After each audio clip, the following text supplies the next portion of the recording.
김정은의 은밀한 사생활이 전부 폭로되는 그날까지 함께합니다. 이제 만나러 갑니다. 여러분 오늘 제가 네. 오늘 좀 흥미로운 평행이론을 좀 하나 알아왔거든요. 네네, 뭐예요? 이 평행이론에 이 네 명이 지금 엮여 있는데 우리나라의 박정희 대통령 그리고 미국의 존 F 케네디 그리고 일본의 아베 신조와 북한의 김정은인데요. 이 지금 보고 있는 이 네 분의 지도자한테 공통점이 좀 보이나요? 없는데? 혹시? 뭐 나라의 되게 아이코닉한 피규어죠. 오. 네 명마다 다 이런 되게 브랜드가 센. 사실 정답은 네.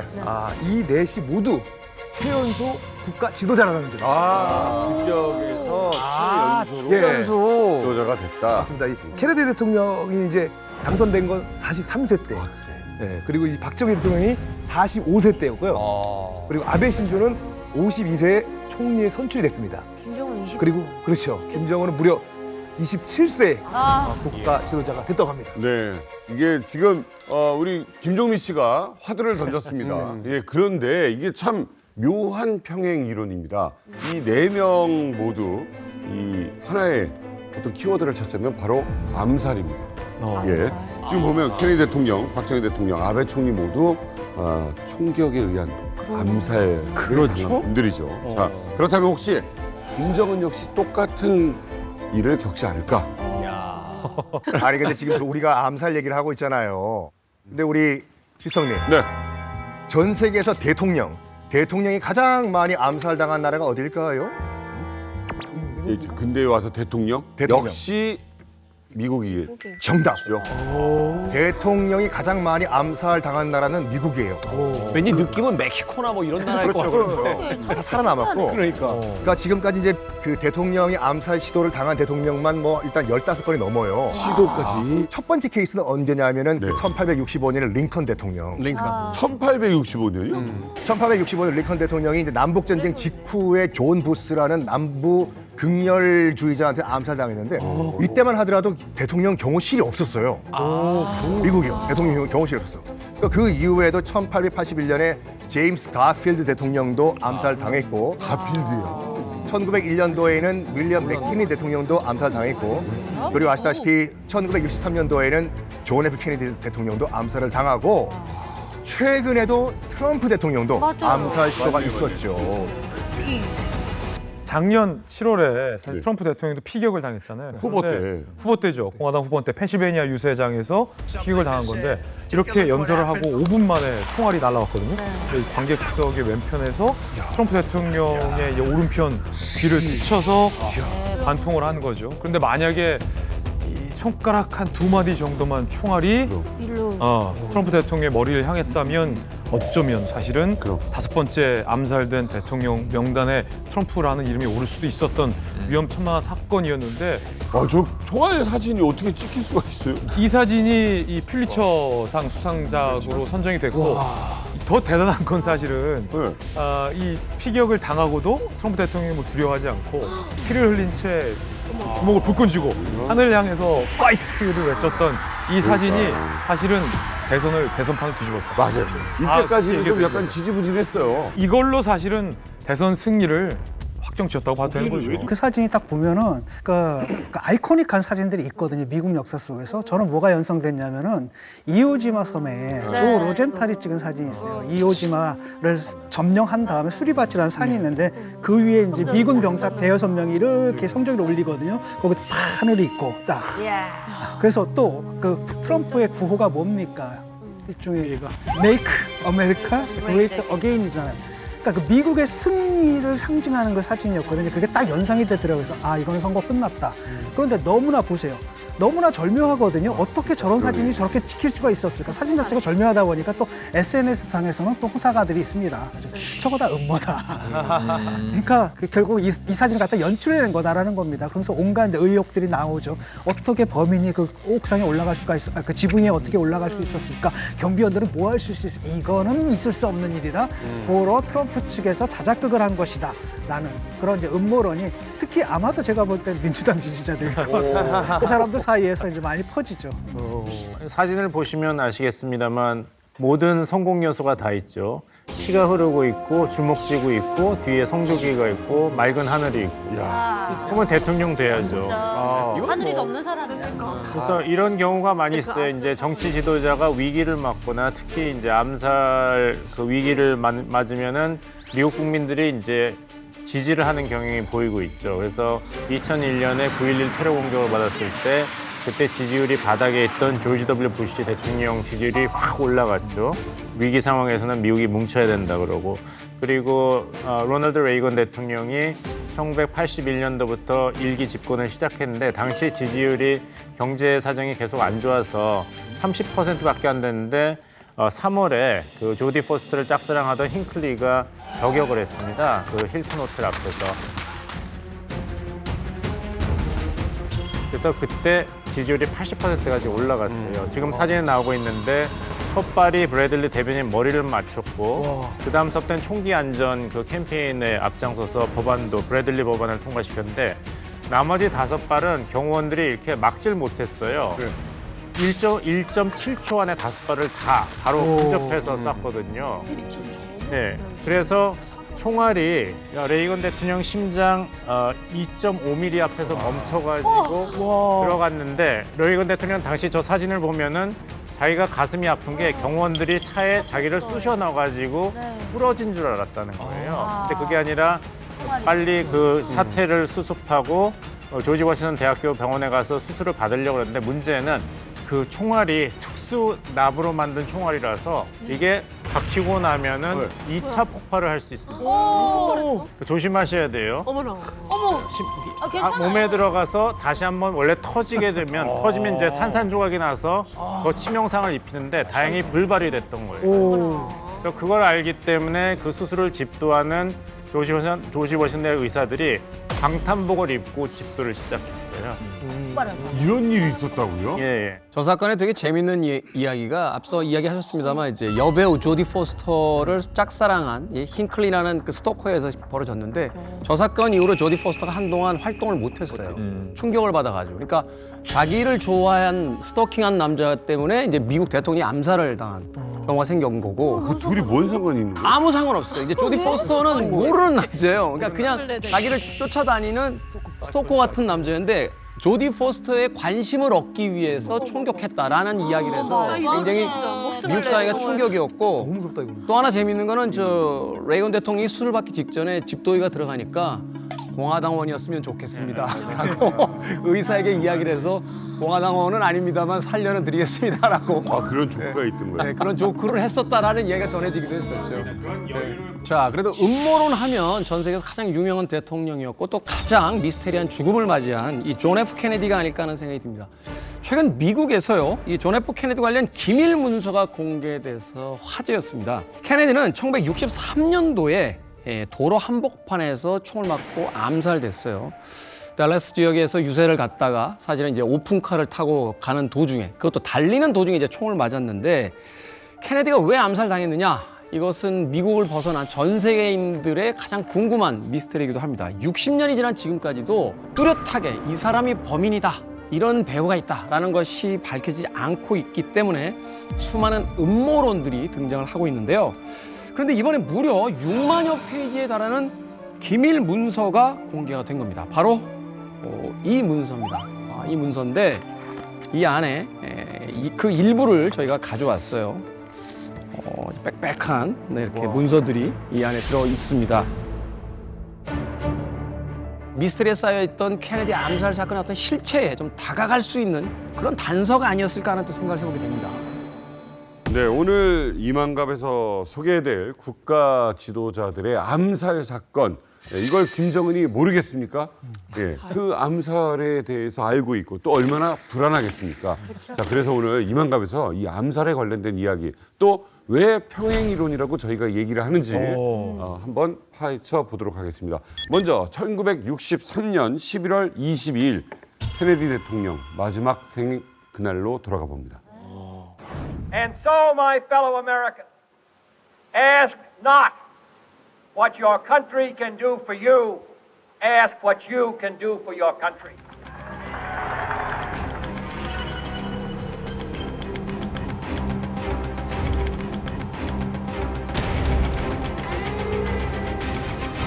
Good afternoon, ladies and gentlemen. You'll excuse the fact that I'm out of breath, but about 10 or 15 minutes ago, a tragic thing, from all indications at this point, has happened in the city of Dallas. 야. 저걸 전하는 사람이 있어요. 와. 이거 어떡하냐. 너무 놀랐을 것 같아요.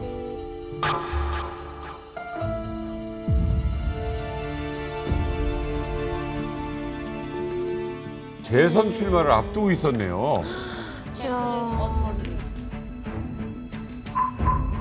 아, 근데 차가 오픈이 돼 있는 차입니다. 열려 있어요, 위가. 그것도 가장 미국에서 보수적이라고 하는 달라스 유세였는데. 이것도 시민들과 함께 하겠다 이런 생각이었나 본데.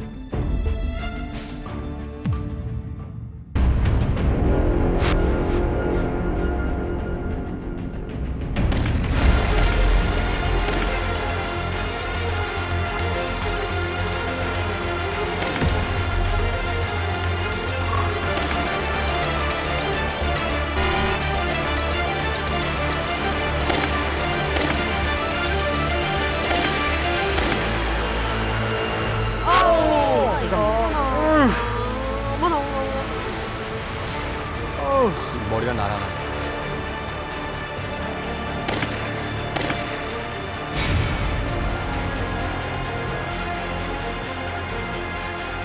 야, 이건 정말 끔찍한 일이 벌어진 겁니다.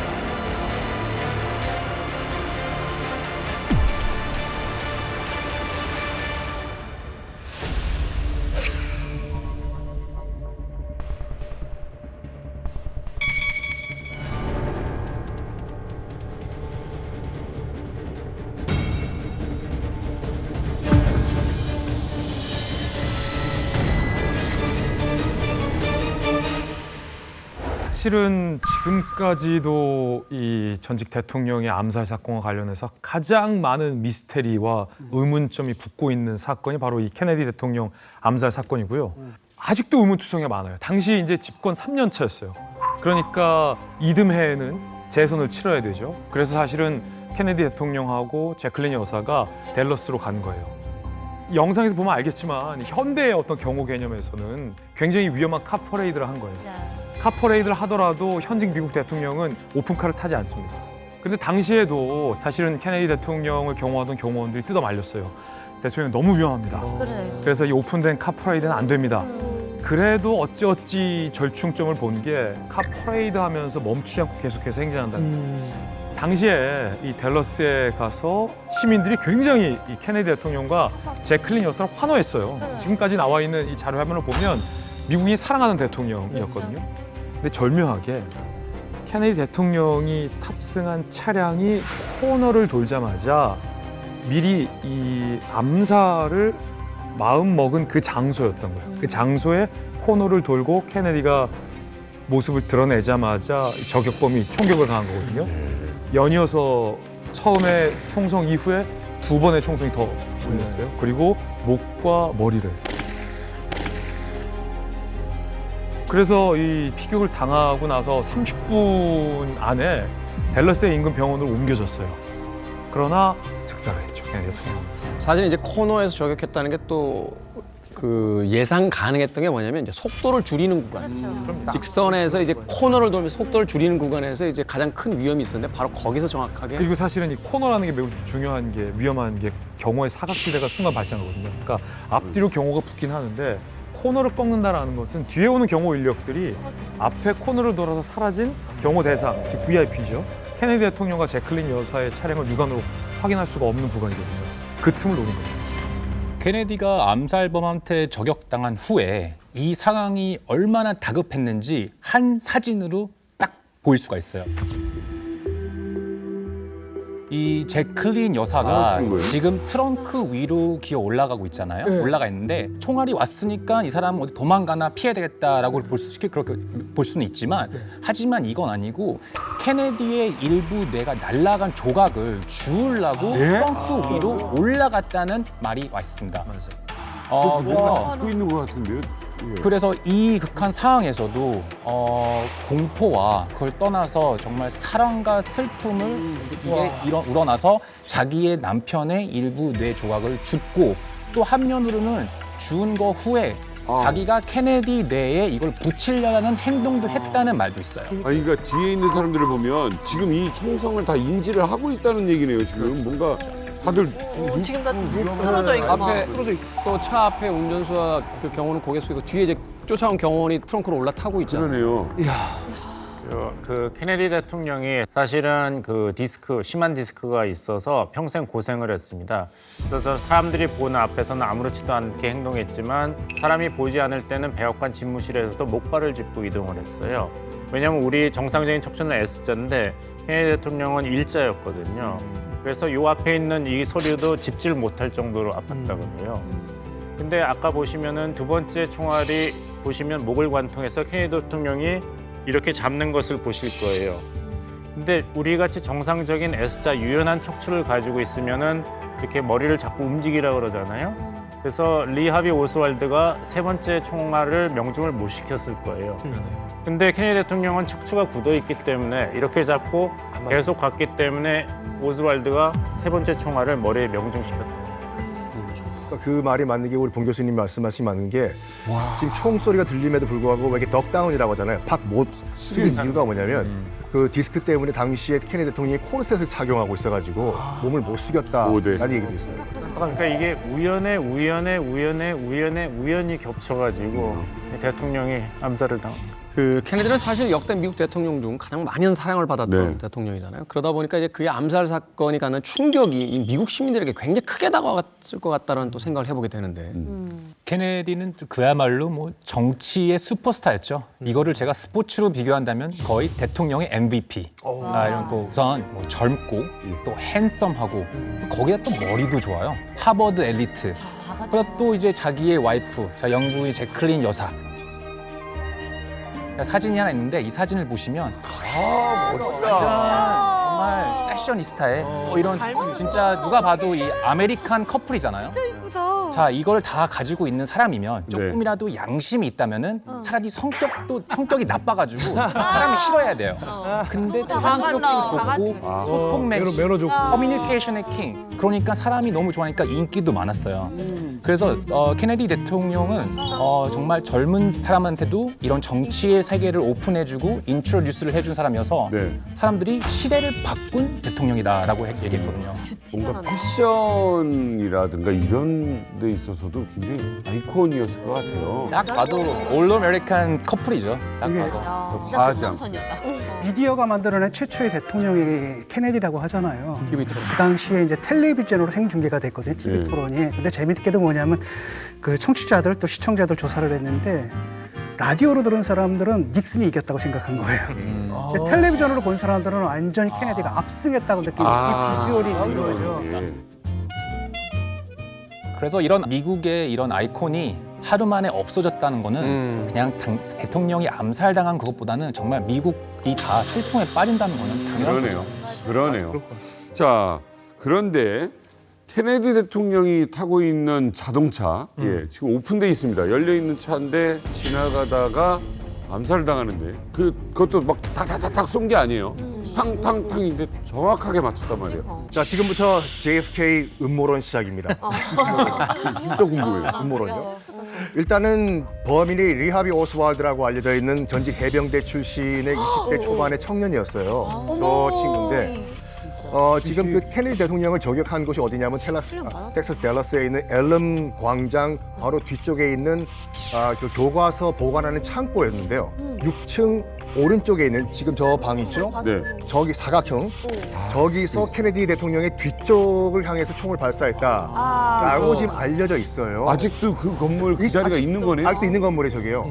일단 총을 뭘 썼냐면 카르카노 그 제식 소총이라고 해서 이탈리아가 2차 대전 때 그 육군이 썼던 제식 소총인데 옛날 거네. 이게 그 카르카노 소총 같은 경우에 저희 같은 이 밀떡이 어떻게 분석하냐면 여기서부터 음모론이 시작이에요. 이게 당시 이탈리아군이 북아프리카에서 이제 그 더운 그 날씨에서 뛰어다니면서 쓰기 위해 가지고 굉장히 가볍게 만들었어요. 가볍게 만들고 구경이 작아요. 6mm 정도. 총알이 작다니. 총알이 작아요. 그래가지고 정확도는 모르겠지만 멀리서 쐈을 경우에는 이게 임팩트가 적거든요. 그래서 멀리서 쐈을 경우에는 저격이 잘 안 돼요. 그래서 과연 진짜 저격범이 맞으면은 스나이퍼들이 쓰는 총을 쐈겠지 이거 안 썼을 것이다. 첫 번째거든요. 그리고 탕 총소리 난다고 해서 저기 범인이다 못 봐요 이거를요. 근데 총소리가 나자마자 달라스 경찰은 이미 리 하비 오스왈드의 몽타주를 뿌리기 시작했어요. 어떻게? 모르죠. 가능해? 아니 이게 말이 돼요? 뿌렸어요. 그 리 하비 오스왈드는 이 건물을 빠져나가서 자기 집에 가요. 가서 자기 집에 있는 권총을 가지고 길거리를 이제 방황을 해요.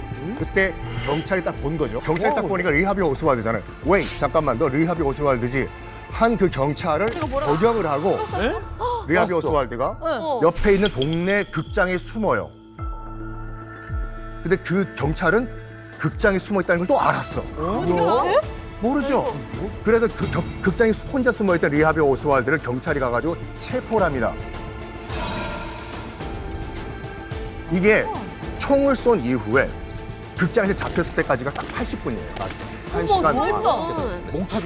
몽타주도 이미 만들어져 있고. 어떻게? 이거를 어떻게 만들어요? 어떻게 달라스 경찰이 몽타주를 만들고 리 하비 오스왈드가 저기서 쐈다는 거 알고 80분 내에 극장에 숨어있는 리 하비 오스왈드를 검거했을까가 아직까지 미스터리예요. 이상한 게 한두 개가 아닌데 아니 오스왈드는 왜 대체 케네디를 암살한 거예요? 자 일단 검거가 돼요. 경찰서에 끌려갑니다. 잡혀갔는데 경찰서에서도 얘기해요. 내가 한 일이 아니다. 자 근데 그 댈러스 경찰은 어떻게 그 판단했냐면 지금 경찰서 유치장에 있었거든요. 리 하비 오스왈드가. 여긴 위험하다. 그래서 보안 시설이 더 강화돼 있는 교도소로 옮기자라고 해서 JFK가 암살된 이틀 후에 이송을 해요. 그게 이제 TV 생중계가 됐던 상황이거든요. 단지 그 당시 기자들과 경찰들만 경찰서 안에 있었어요. 그때 어떤 사람이 갑자기 튀어나와서 생방송 중에 오스왈드를 바로 저격을 합니다.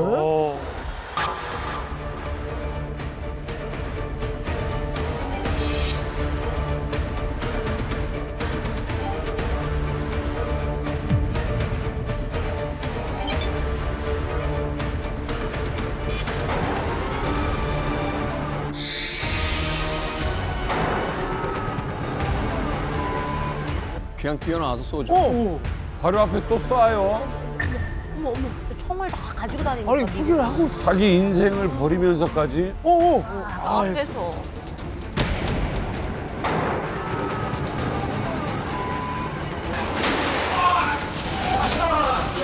야,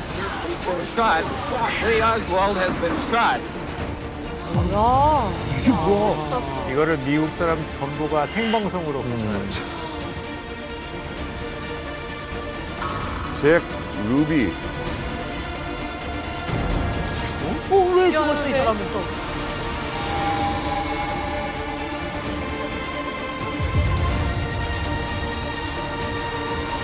이거 이상하잖아. 차가 자 여기서 너무 많이 이상하다. 유치장 갔어. 유치장. 그냥 그것도 몽타주가 나왔어. 극장에 숨었어. 가서 잡아와. 유치장에 있어. 얘 갑자기 왜 갑자기 옮기래. 간대? 그래서 사람들한테 노출되게 하고 얘는 총 맞아 죽어. 여기서 두 번째 음모론이요. 저 총을 쏜 사람, 리 하비 오스왈드를 쏜 사람이 잭 루비란 사람인데 잭 루비. 이게 말이 안 돼요. 이 경찰서가 최고 보안 상태였거든요. 허가를 받은 기자와 경찰관만 들어갈 수 있었어. 그렇죠. 근데 이 잭 루비는 경찰관도 아니고 기자도 아니었어요. 어떻게 들어갔어? 심지어 민간인이 총기를 가지고 어떻게 저기 들어갔냐. 말도 안 돼. 이것도 아직까지 미스테리예요. 어쨌든 리 하비 오스왈드는 공교롭게도 JFK가 죽은 똑같은 병원에서 사망을 합니다. 사망 당했네. 사망 당한 거죠. 이야 아니 대체 이 잭 루비라는 사람은 정체가 뭔지 갑자기 나타나서 왜 총을 쏜 거예요? 잭 루비의 정체는 그냥 평범한 사람이었습니다. 뭐 이러는 거야? 댈러스에서 나이트 클럽을 운영하는 사장이었어요. 그래서 오스월드를 저격한 직후에 이제 바로 현장에서 체포가 됐지 않습니까? 그래서 살해 동기를 물었는데 왜 죽였느냐라고 얘기를 했을 때 내가 평소에 케네디 대통령을 너무너무 존중했는데 그분을 살해한 놈을 내가 직접 응징하려고 했다라고 대답을 했던 겁니다. 그리고 나서 이분도 이제 수감이 됐죠. 그리고 나서 몇 년 후에 1967년에 감옥에서 폐암으로 사망을 합니다. 또 사망. 그러니까 이걸 딱 보니까 아니 이 암살에 그 열쇠를 주고 있는 사람들이 다 주고. 점점 둘 다 죽는 거 아닙니까? 그러니까 누가 봐도 이건 증거 인멸하려고 한 거 아니냐라는 의혹이 이제 일어나는 거죠. 아니고 다 죽어갑니다. 그리고 이 사람이 폐암인 거를 이미 알고 있는 사람이었다며. 정확해요. 폐암이라고 하면 폐암 증거 엑스레이 같은 게 공개돼야 되잖아요. 공개가 안 돼요. 그리고 이 잭 루비가 죽을 때 이런 말을 합니다. 내가 죽으면 너희들은 평생 그 미스테리를 모른다. 우와. 이런 이야기가 있죠. 우연이 계속되면 필연이다. 라는 이야기가 있죠. 사실은 그래서 이 미국이 가장 사랑했던 대통령이었고 그의 암살에 얽히는 여러 가지 사건들이 계속 미궁에 빠지잖아요. 가장 강력한 용의자이자 또한 가장 강력한 단서였던 이 오스왈드가 암살당한 상태. 자, 이때부터 무려 60년이 넘는 시간 동안 사건은 미궁으로 빠져들게 되는데 궁금하시죠? 너무 궁금해요. 아니 그러니까 무슨 자꾸 돌아가면서 궁금하시죠만 서로. 그래서 당시 미국에서 전격적으로 존 F 케네디 암살 사건의 음모를 파헤치기 위해서 암살 조사위원회가 꾸려졌어요. 그래서 모든 정보기관의 정보 문건과 수사기관의 수사 역량을 이 위원회가 다 동원할 수 있게 하는 특별조사위원회가 케네디 대통령이 암살된 지 7일 만에 신속하게 꾸려졌어요. 그래서 10개월 동안 왜 이 오스왈드가 존 F 케네디 대통령을 암살했는지에 대해서 아주 샅샅이 조사를 하기 시작합니다. 네. 그 10개월 동안 552명의 증인이 이 위원회에 불려 나와서 조사를 받았어요. 그리고 CIA, FBI 등 10개 미국의 어떤 정보기관들의 보고서도 위원회가 모두 다 면밀히 검토를 했습니다. 그래서 10개월 이후에 조사 결과를 냈습니다. 케네디의 암살은 오스왈드의 단독 범행에 불과하고 그 배후에는 미국 국내 혹은 미국 국외에 어떠한 배후 집단도 없다라는 결론을 내놔요. 그런데 이제 말이 안 되잖아요. 이해가 안 되시죠? 소리야? 이해가 안 되시죠? 안 돼요. 당시에 의문과 분노가 폭발했었습니다. 그런데 이 특별조사위원회의 조사에는 그 근원적인 한계가 있었어요. 그게 뭐냐면 보세요. 오스왈드가 경찰서에서 이송됐다가 제거됐잖아요. 네. 그 제거된 시점이 언제였냐면 케네디 대통령을 암살하고 나서 이틀 만이에요. 그러니까. 불과 이틀 만에 케네디를 저격했던 암살범이 갑자기 제거되면서 아무리 미국에 내놓으라 하는 정보기관이더라도 오스왈드가 죽어버렸기 때문에 왜 오스왈드가 이런 범행을 저질렀는지에 대한 수사가 원천적으로 불가능했던 거죠. 근데 여기서 가장 핵심적인 질문으로 다시 한번 돌아가 볼 수 있죠. 리 오스왈드는 자기가 죽이지 않았다라고 했어요. 그러니까. 이게 이제 복잡해지는 거예요. 반론. 저래도 일단은 내가 안 죽였다 그럴 거예요. 변호사 아니, 오기 아니, 아니. 변호사 오기 전까지. 서순이 그게 아니라 쏘긴 쐈는데 자기는 어쩔 수 없이 쏜 거지. 세력이. 아니죠. 일단은 부인을 하죠. 저 같은 경우는 변호사 오기 전까지는 아니라고 그래요. 죽이지 않았다라는 것 정도라도 녹화를 해놨거나 뭐가 있으면 나중에 뭐 분석이라도 할 텐데 너무 빨리 죽었어요. 그 진상조사위원회 워런위원회인가 그랬죠. 워런. 거기서 발표를 했음에도 불구하고 이게 발표 내용이 사람들의 마음에 차질 않았던 것 같아요. 그렇지. 그때부터 온갖 음모론들이 이제 난무하기 시작합니다. 그리고 그때만이 아니에요. 최근에 2023년에 갤럽 여론조사를 했거든요. 미국 국민의 3분의 2가 워런위원회 발표를 믿지 않아요. 그 사건이 완벽하게 해명되지 않았다고 본 거죠. 케네디 같은 인물이 암살당할 정도라면 그 밑에 뭔가 좀 더 큰 게 있어야 되는 거죠. 근데 국민들은 그걸 원하는데 그 대답을 워런위원회에서 못 준 거예요. 그러니까 안 믿는 거죠. 그래서 어떻게 만들어서라도. 솔직히 우리 얘기야. 이거요. 속 시원하게 밝혀진 게 없기 때문에 맞아요. 지금 이렇게 음모론이 있는 거예요. 그러면 현재까지도 음모론 이런 게 있다는 거네. 여러 가지 버전의 음모론이 있습니다. 대표적으로 KGB 연루설, 그다음에 마피아가 연관돼 있다라는 마피아 연루설이 있고요. 그리고 CIA 개입설도 있었어요. 제가 지금 소개해드릴 이 음모론은 바로 쿠바 개입설입니다. 쿠바 개입설입니다. 쿠바요? 뭡니까? 뭐예요? 저기 쿠바에.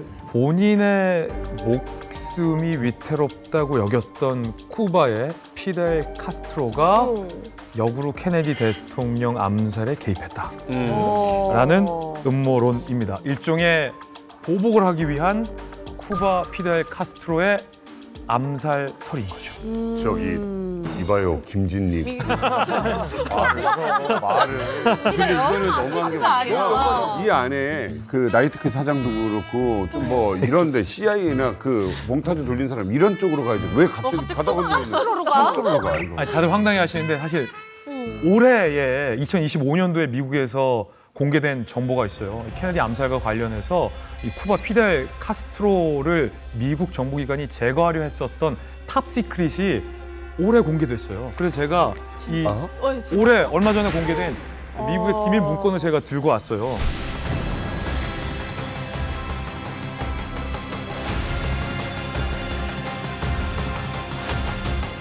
국내 예능 프로에서 이번에 공개된 탑시크릿 문건 이렇게 상세하게 분석해드리는 건 저 이만갑이 오늘 최초입니다.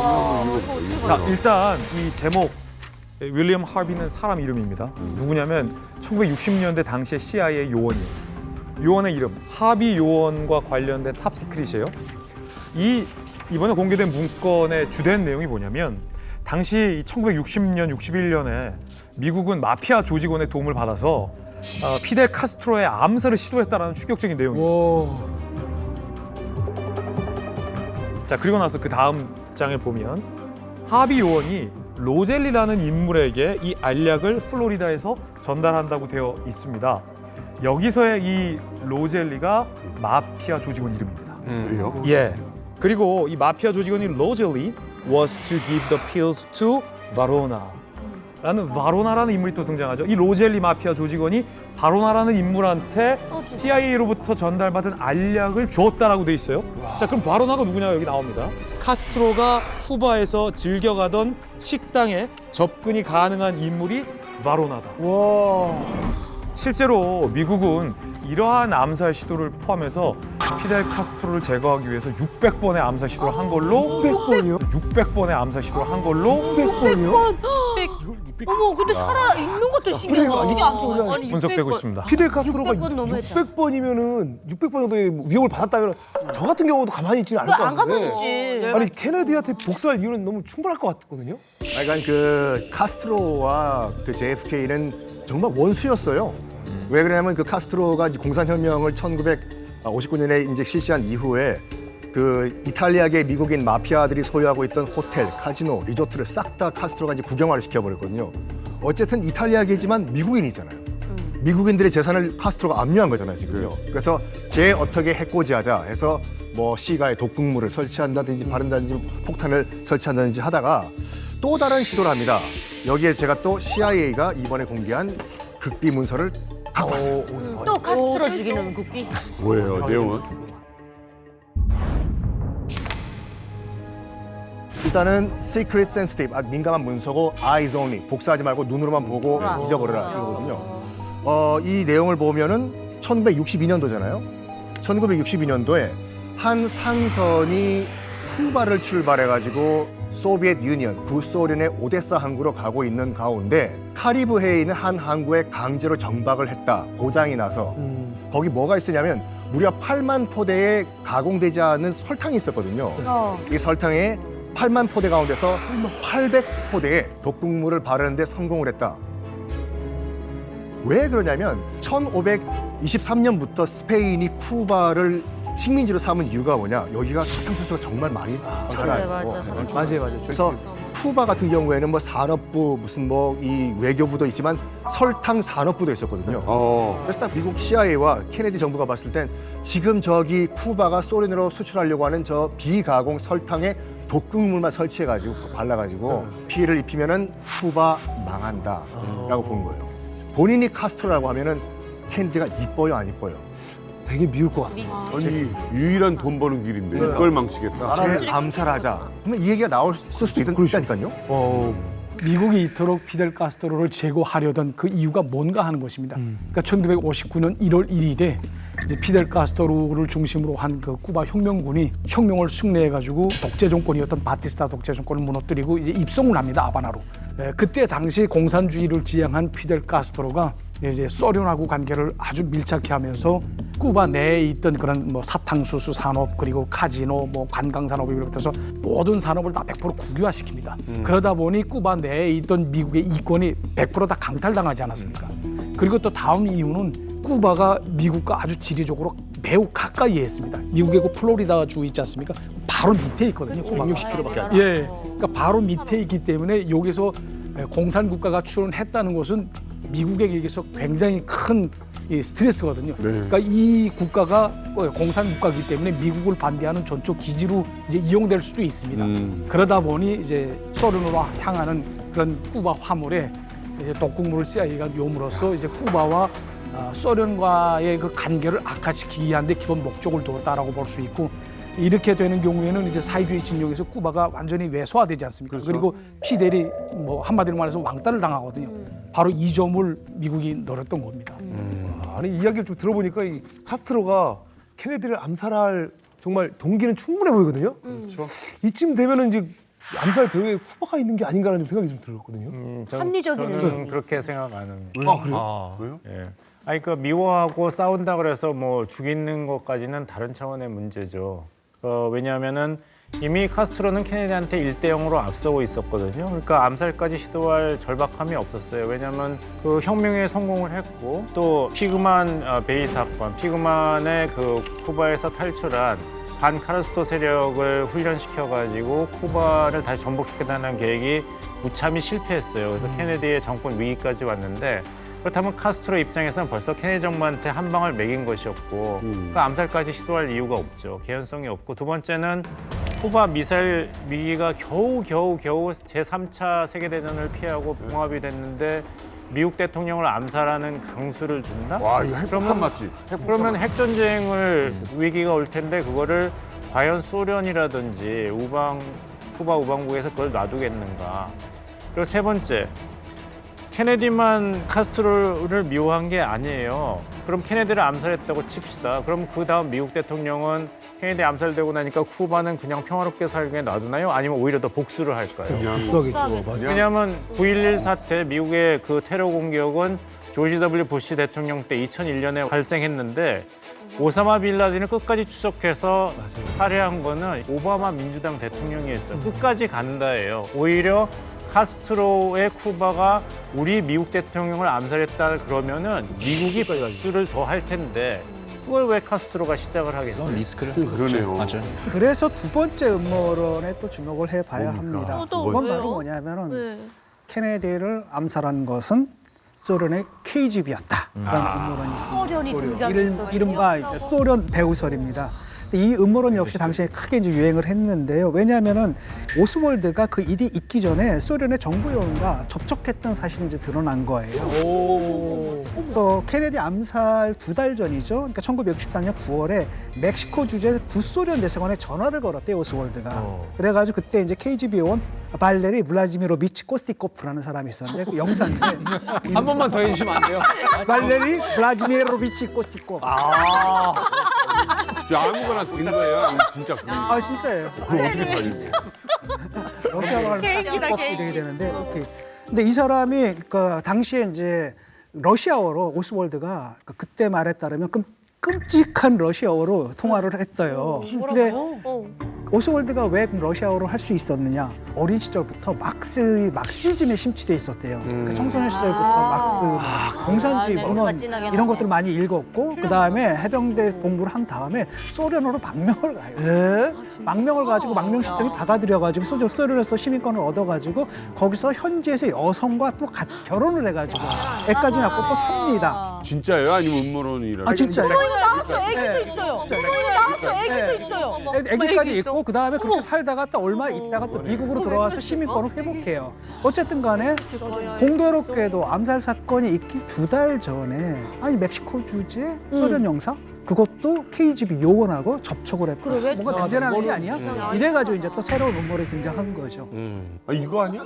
이게 제일 유력한데요 지금. 지금까지 나온 것 중에 이게 제일 유력해요. 현재까지 이제 다른 건 다 필요 없고 요게 지금 제일 유력한 거 같아요. 저도 그래요. 저도. 이거 같아. 명예 후반 일단 날아갈 거야. 후반의 명예를 위해서 명분이 제일 있는 것 같아요. 그리고 가족을 러시아에 굳이 그 당시에 러시아에 굳이 망명하고 그래서 결혼도 하고 여인과 애도 결혼하고 낳고. 애도 낳고 이렇게 산다? 이거죠. 아까 이 두 분이 제가 그 쿠바 얘기했을 때 둘이서 모르는 얘기하냐면 쿠바가 가장 가능성이 높다. 근데 제가 조금 의심스러운 건 뭐냐면 이때 당시가 아까처럼 냉전 시기가 최절정에 다다랐을 때입니다. 그리고 또 미국 내에서는 공산주의를 굉장히 탄압하던 때거든요. 네. 그렇지. 그럼에도 불구하고 이 사람이 소련에서 망명했다가 다시 와서 시민권을 획득했다. 이런 사람을 감시도 안 하고 CIA가 그냥 내쳐졌다. 이거는 말도 안 되는 그래, 소리예요. 맞아. 소련의 스파이네. 왜 그냥 놔뒀지? 맞아. 근데 만약에 KGB가 배후에 있다면은 이 오스왈드가 이렇게 소위 허접하게 일부러 그런 거지 일부러. 일부러요. 그럼 야구는 작전. 아니 오죽하면은 KGB 요원한테 전화를 해서 나 망명을 좀 도와달라고 이렇게까지 했겠어요? 미국 대통령 암살인데 냉전의 절정인 상태고 이렇게까지 다 KGB의 지문이 드러나게 오스왈드를 보호를 안 했다는 게 합리적인 추론을 했을 때는 앞뒤가 맞질 않죠. 소련으로부터 암살을 지시받은 사람이 망명을 언급한다? 그 정도로 계획이 없었단 말이에요. 잠깐만요. 지금 무슨 말씀하시는 거예요? 나도 나는 이해가 말이 어려워. 되는 것 같은데 왜요? 말씀하신 다시 한번 얘기해 주세요. 그러니까 KGB가 네, 오스왈드란 미국 사람을 중간에 넣어서 미국 대통령 JFK를 암살한다면은 네. 계획이 더 치밀했어야 된다는 거죠. 암살을 성공한 다음에 소련으로 망명할 수 있는 루트까지도 확실히 제공을 했어야 되는 건데. KGB는 오스왈드가 문제가 아니라 잭 루비는 이미 준비돼 있습니다. 그렇지. 그렇지. 바로 제거하라고. 우리가 준비돼 맞아요, 있고 경찰 맞아요. 서장도 우리 편이에요. 왜 오픈한 거야? 거기 경찰서 안에 미국 편이 몇 명 없네요. 다 KGB 아니 그리고 KGB가 오스왈드 사용해서 죽였잖아요. 그럼 끝이에요. 그럼 왜 거기 JFK 그다음에 나는 에이 거기에 다 치밀한 거야 작전이야. 트럼프 대통령 덕분에 2025년에 이번에 공개된 문서에서 오스왈드가 아닐 거라는 증거가 추가가 됐어요. 제가 그냥 얘기하는 것이 아니라 이게 1991년도 KGB 관계자인 바체슬라프 니코노프 소련 외무장관 손자가 개인적인 친분이 있던 미국 교수의 요청을 받아서 보내준 자료가 공개가 됐어요. 네. 거기에 따르면은 오스왈드가 KGB 요원인지 판단하기 위해서 니코노프가 직접 KGB 파일 두 건을 다 5권 분량을 검토를 했는데 오스왈드랑 KGB는 이것도 안 믿을 거 아니에요. 그 리스트에다 왜 올려놔요? 야 정말. 한 번도 KGB의 통제를 받는 요원이 아니었다는 문구가 여기 있어요. 그 다음에 또 나온 거는 오스왈드가 소련에서 사격 훈련을 시도했는데 사격을 잘 못했대요. 그러면은 명중을 못했어요. 그 또한 연막. 그 또한. 그리고 이걸 보면서 제가 반성한 게 뭐냐면 세상에 정말 비밀이 없구나 한 게 오스왈드 참 안 됐다는 내용이 있어요. 뭐냐면은 와이프한테 인세산틀리 쉼없이 구박을 받는 불행한 삶을 살았다고 돼 있거든요. 부부 관계도 공개가 됐어요. 잘해야겠어요. 그것도 한 관계 좋았을 아니 그러면 이거잖아요. 소련이 또 주범이 아니다. 오스왈드도 뭐 애매하다. 지금 잭 말고는 지금 애매해 이게. 자 그러면 누구냐? 도대체 세계 최강의 미국 대통령을 암살할 수 있는 그런 조직은 뭐냐? 자, 드디어 음모론의 결정판. CIA와 마피아를 제가 연결시켜드리겠습니다. 이게 궁금하다. 내부. 왜냐면 아까 문파지가 왜 빨리 등장하느냐? 왜 극장으로 그렇게 하느냐? 내부에서. 왜 그 나이트클럽 사장이 오느냐? 그 존 F 케네디는 아일랜드계 미국인이었습니다. 그러니까 미국에서는 약간 왕따였어요. 그러니까 아버지가 조셉 케네디였는데 아일랜드에서 건너온 거의 이제 거지 출신이다 보니까 야망이 있었어요. 그러니까 내 세대까지 모르겠지만 내 자식만큼은 반드시 성공시키겠다. 그 조셉 케네디에게는 4명의 아들이 있었거든요. 그중에 둘째가 JFK예요. 이 4명의 아들만큼은 반드시 다 하버드 보내겠다. 그래서 4명을 다 하버드 보내버려요. 그것도 대단하다. 아니 그것도 이상하면 어떻게? 보내겠다고 가는 게 너. 근데 조셉 케네디는 그거 가지고 성의 안 썼어요. 아들을 싹 다 하버드에 보냈음에도 불구하고 그중에 한 명은 내가 백악관 보내겠다. 그게 어떻게 되지? 그래서 딱 보니까 둘째가 똘똘해요. 네. 둘째가 존 F 케네디였어요. 조셉 케네디는 아일랜드계 마피아와 굉장히 커넥션이 많았거든요. 마피아에게 이런 말합니다. 마침 그때가 우리 지금 얘기하고 있는 쿠바가 공산혁명 됐을 때예요. 그래요? 이탈리아 마피아들이 운영하던 카지노, 호텔, 리조트가 카스트로에게 넘어간 상태예요. 아하. 그래서 아버지 조셉 케네디가 샘 지안카나라고 하는 이 시카고의 마피아 두목을 찾아갑니다. 이봐, 샘 지안카나. 너 지금 카스트로에게 호텔, 카지노, 리조트 다 뺏겼지? 그렇다 한다. 이탈리안 식으로 그냥 그렇게 그러면 내 아들을 이번에 대통령으로 만들려고 하는데 마피아가 좀 손을 좀 써달라. 내 아들만 대통령으로 만들어주면 너희들이 뺏긴 카지노, 호텔, 리조트 우리 아들 통해서 다 찾게 해주겠다. 어떻게? 아빠가 또 그래서. 마피아 딜이다. 된 거예요. 그래가지고 실제예요. 그래서 이거는 음모론일 수도 있겠지만 그 마피아를 통해 가지고 특히 일리노이주, 시카고가 있던 일리노이주에서 부정선거, 이런 편법 선거를 통해 가지고 존 F 케네디가 당선이 돼요. 네. 마피아 입장에서 봤을 땐 이젠 우린 쿠바에 있는 호텔 카지노 다 찾는 나가 됐잖아요. 아니 부정선거 때문에 케네디가 당선이 됐다고요? 돼요. 전국판에 케네디가. 그러니까 설이에요, 설. 설이에요, 마피아의 설. 도움으로 당선이 됐다. 설서서. 설이다. 설이다. 자, 이제는 이탈리아 마피아가 그러면 약속 지켜라. 될 거 아니에요. 존 F 케네디가 싹 입을 닦아버려요. 케네디 성품이. 나는 정말 올바르고 정말 멋진 대통령이 돼야 되는데 내가 이탈리아 마피아와 커넥션이 있다는 건 난 잊을 수가 없다예요. 말이 안 돼. 그러면서 자기 동생을 법무장관으로 앉혀버려요. 로버트 케네디를요. 네. 그래서 로버트 케네디가 법무장관이 되자마자 형은 대통령, 동생은 법무장관이에요. 뭐 할게요? 세다. 법을 바꿔요. 아니요. 마피아. 범죄와의 전쟁을 실시. 그렇지, 마피아 척결해야지. 싫어요.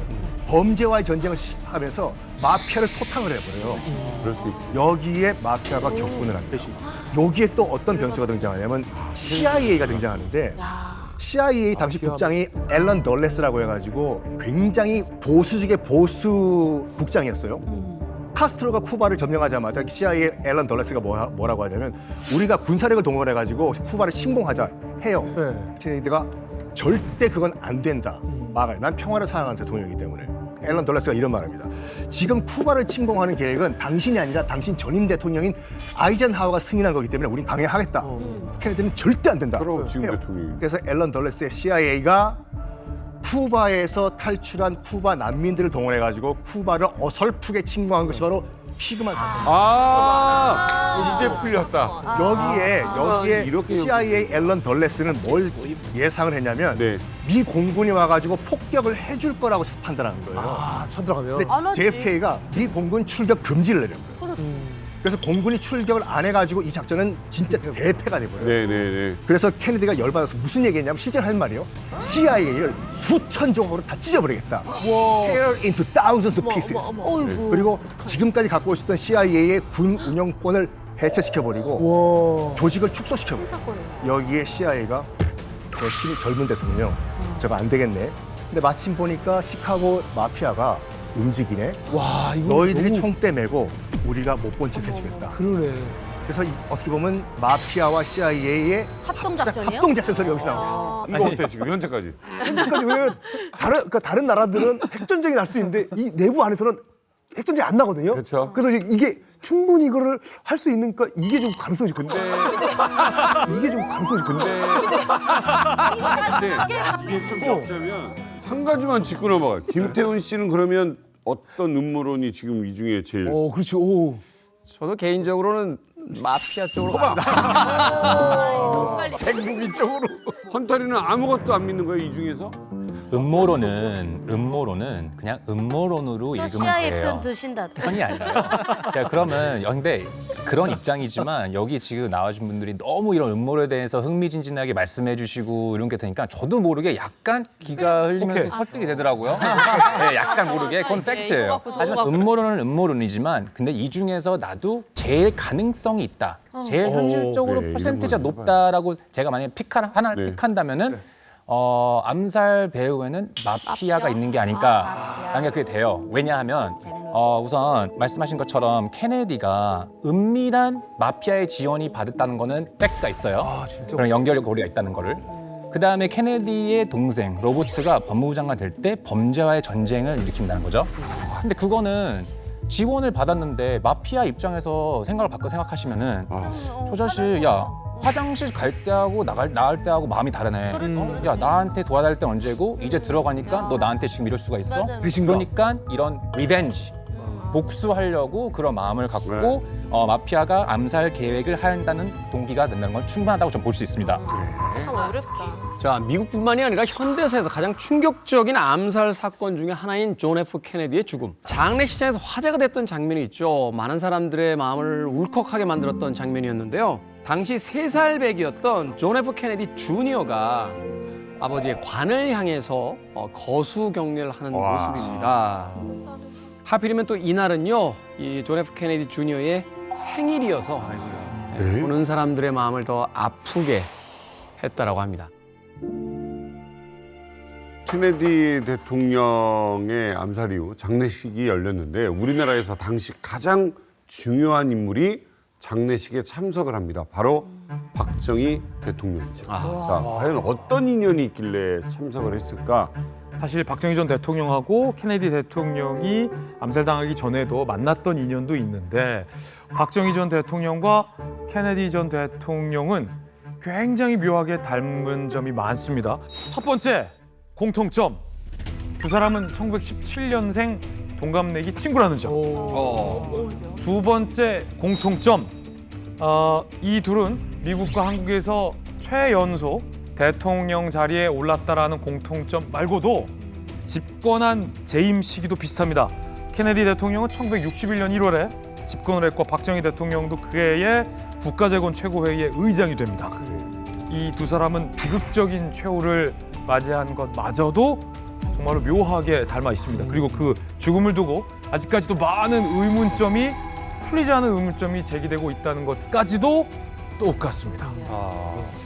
자, 우리 김진 기자님이 말씀하신 것과 같이 이 장례식 이전에 살아있을 때 케네디와 박정희는 만난 적이 있습니다. 언제 만난 거였어? 1961년 11월, 그러니까 박정희가 당시 국가재건 최고회의 의장 자격으로 이제 미국을 건너가요. 네. 왜 건너갔냐면 일단은 군사 정변을 일으켰잖아요. 그러니까 정통성을 인정을 받을 필요가 있었어요. 그리고 결정적으로 뭐가 필요했냐면 미국으로부터 차관을 받을 필요가 있었거든요. 경제 재건을 해야 되기 때문에. 결론부터 말씀드리면 케네디 대통령은 차관을 안 줍니다. 그 이유는 이거였어요. 아직까지 원조를 받는 나라에 우리가 어떻게 차관을 주냐 이거였거든요. 박정희 대통령이 그 당시 전용기가 없었거든요. 미국 민항기를 3-4번 갈아타고 워싱턴까지 갑니다. 더 약간 짠한 게 뭐냐면 군용기가 아니라 민항기를 여러 번 갈아탄 거예요. 옆에 좌석엔 다른 손님이 있는 거죠. 지금으로서는 좀 이해가 그러니까 그럼에도 불구하고 어쨌든 그 만남은 너무 중요한 역사적 사건이 되고 그래서 또 이제 조문까지 가게 되는 거네요. 맞습니다. 아니 그런데 이 박정희와 이 케네디 이 두 사람이 백악관에서 만났잖아요. 그때 찍힌 사진이 한 장 있습니다. 굉장히 놀라운 사진이거든요. 보시면 여기 자,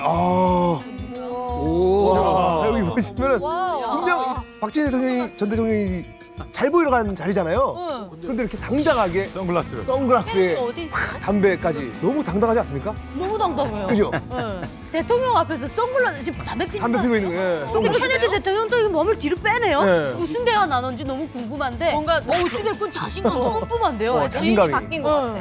짧게 보면은 아 정말 카리스마 있고 와 되게 좀 인상적인 사진이라도 볼 수 있는데 아 조금 더 분석 마인드를 조금 더 깊게 보면은 되게 불안한 표정이에요. 정말요? 사진이 자기의 불안한 거를 좀 감추던 커버하라는 건데 우선 첫 번째가 저는 이제 선글라스를 봐요.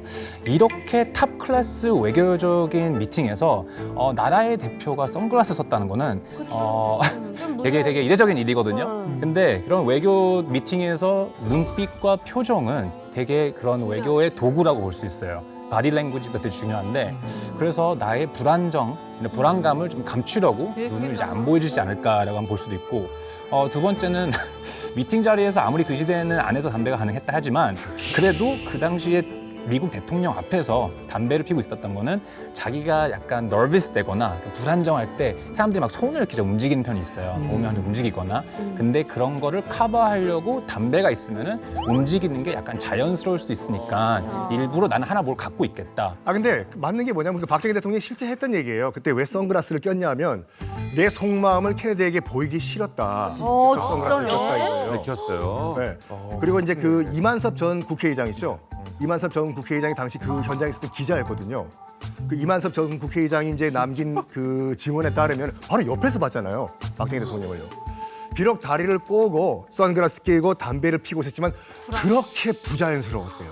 긴장해서. 박정희 대통령은 을, 케네디가 갑이잖아요. 네. 갑에게 정통성을 인정받고 또 잘하면 차관까지 받아야 되는 그런 상황인데 내가 비굴한 모습 보이기 싫다 이거죠.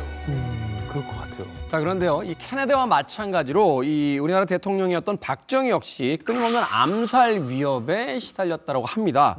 특히나 1968년 청와대 코앞까지 이제 북한의 무장 공비들이 들이닥쳤죠. 그들이 노린 건 바로 박정희 대통령의 목이었습니다.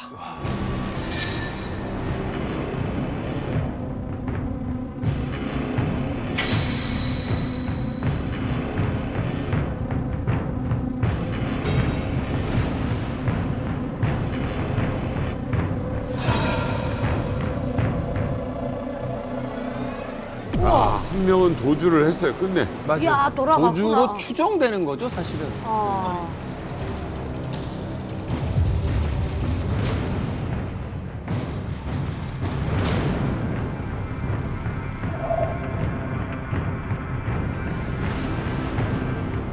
강변해가 종래와는 달리 무장 간첩을 침투시켜 남한의 사회 질서를 교란하고 민심을 동요시키는 데 혈안이 돼 있다고 말한 김신조는 자기와 같은 살인 무장 간첩 2,400명이 현재 훈련 중이라고 말했습니다.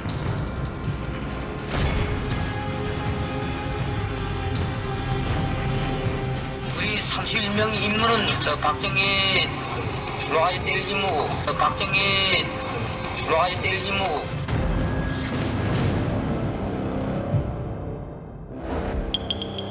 자, 북한의 암살 시도에도 불구하고 박정희 대통령은 목숨을 구할 수 있었습니다. 하지만 그 후에 김재규의 손에 이 암살을 당하게 됩니다. 자, 대한민국 대통령 어떻게 이런 일이 있었을까요? 1979년 10월 26일로 돌아가 봅니다.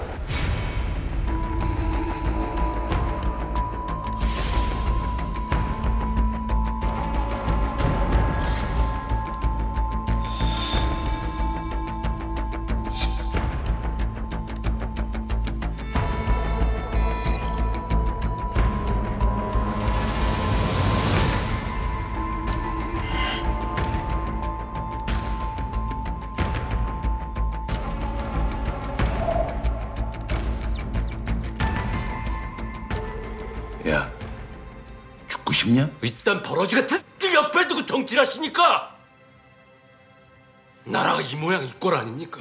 기부장 왜 이래? 지금 뭐 하는 거야? 가까! 이제 그만하시고 하야하십시오. 야! 가까! 하야하십시오! 가만있어!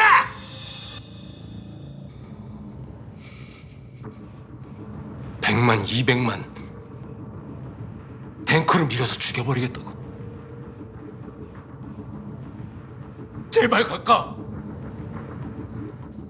정신 좀 차려주십시오. 나 미쳤네. 넌 너무 건방져야. 왜 이래? 뭐하는 짓이야? 너도 죽어봐. 어이쿠.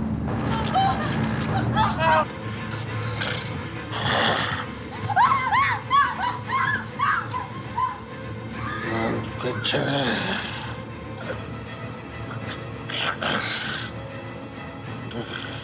각하를 혁명의 배신자로 처단합니다.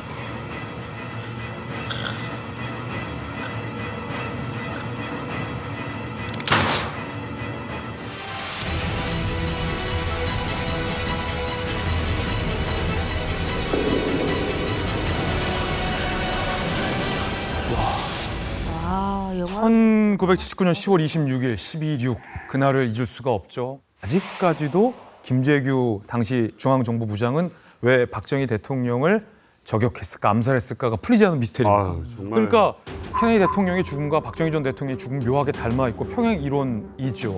의문이에요. 아직까지 의문이 풀리지 않고 있어요. 자, 그러면 그때 당시 상황으로 조금 더 구체적으로 제가 좀 들어가 볼게요. 당시 분위기는 처음에 좋았어요.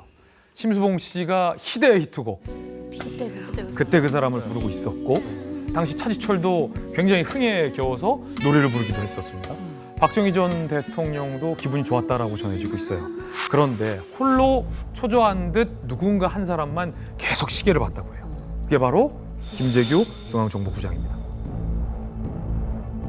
그런데 오후 7시 45분 심수봉 씨가 기타줄을 조율하고 있었던 시각, 갑자기 김재규가 탕 하면서 총을 쏜 겁니다.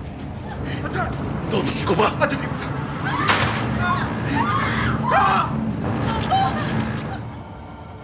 영화에서 나왔듯이 각하 정치를 대국적으로 하십시오라는 김재규의 말과 함께 박정희 전 대통령의 가슴을 노린 총알 2발이 발사되죠. 그리고 박정희 전 대통령은 고개를 떨구게 됩니다. 여기까지가 우리가 알고 있는 10월 26일 그날 밤의 상황이에요. 자, 이제 상황을 알게 됐으니까 도대체 왜? 라는 질문에 이제 대답을 해야 될 것 같은데, 박정희 대통령이 최측근이자 중앙정보부장이었으니까 뭐 최고 권력층에 있었고, 또한 박정희 대통령이 이제 왼팔이라고 불렸던 인물인 김재규. 과연 왜 갑자기 대통령에게 총을 겨눈 걸까요? 그 케네디의 죽음이 수많은 의문을 낳은 것처럼 박정희의 죽음 역시 많은 의문을 낳았습니다. 중앙정보부장이 왜 대통령에게 총을 쐈지? 그래서 여기에서 많은 이제 추정들이 남았는데 가장 대표적인 것은 바로 뭐냐면 김재규와 그 차지철의 갈등설입니다. 원래 사실은 박정희의 오른팔은 김재규거든요. 김재규는 그렇죠, 혁명 그렇죠. 동지이기도 합니다. 그렇죠. 그래서 같이 목숨 무릅쓰고 쿠데타를 했던 사람이거든요. 그랬는데 박정희가 사실은 이인자를 사실 견제를 합니다. 그러면서 아마도 충성 경쟁을 벌이게 했던 모양이에요. 그래서 그 자리를 점점 차지철이 치고 들어오는데 김재규 같은 경우만 해도 약간 좀 합리적인 성격의 사람인데 반해서 차지철은 굉장히 뭐랄까 성정이 좀 포악하다고 하나? 탱크처럼 그냥 밀고 탱크처럼 밀어붙이는 약간 그런 성정이었습니다. 그래서 결국은 오른팔이었던 김재규가 밀려나고 왼팔이 돼버린 거예요. 그다음에 차지철이 계속 충성 경쟁에서 각하와 그 밀접한 관계를 갖다 과시했거든요. 심지어는 어느 정도냐면 중앙정보부장이 대통령 독대해가지고 자기가 취득한 정보를 갖다 보고를 하잖아요. 근데 그 자리에 자기가 있어야겠다라는 거예요. 그러니까 결국은 중앙정보부장이 내 밑이다라고 얘기를 하는 거죠. 그러니까 중앙정보부장이 경호실장 밑에 들어가게 되는 거예요. 이걸 갖다 참을 수가 없었던 거죠. 그래서 거의 차지철이 당시는 소통령처럼 군림했던 게 차지철이었던 겁니다. 그래서 결국은 그 두 사람의 갈등의 결과로서 김재규가 먼저 차지철을 쏘고 그다음에 박정희 대통령까지도 살해했다라는 거죠. 박정희 대통령을 암살한 이유가 차지철과의 경쟁 관계에서 밀려난 것에 대한 앙심 때문에 버렸다? 그러기에는 너무 커요. 대통령까지 이 중앙정보부장 김재규의 소나기를 넘어서는 스케일의 일이잖아요. 맞아요. 실제 김재규도 그 직후에 열린 군사재판에서 이 첫 번째 의혹에 대한 혐의를 모두 다 부인합니다. 당시 김재규의 육성 파일을 저희가 입수했습니다. 들어보시죠. 궁금하다. 뭐라고 했을지.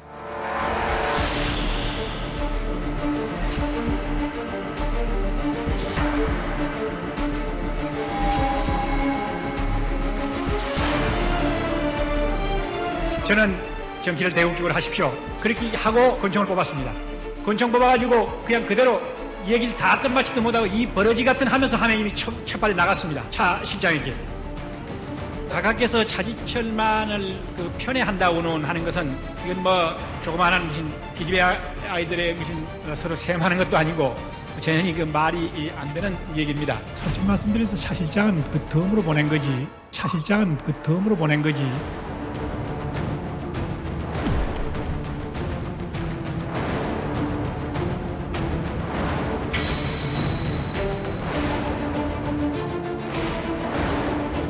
지가 1972년 10월 유신이 반포되면서 가만히 보니까 이것은 독재 헌법이라도 국민을 위한 헌법이 아니라 더군다나 대통령 각하께서 계속해서 집권하기 위해서 만들어 놓은 헌법이지 이 헌법은 이것은 전형이 그 국민을 위한 그러한 것이 아니다. 저는 대통령이 되는 것이 절대로 목적이 아닙니다. 자유민주주의를 회복하는 것이 제 목적입니다.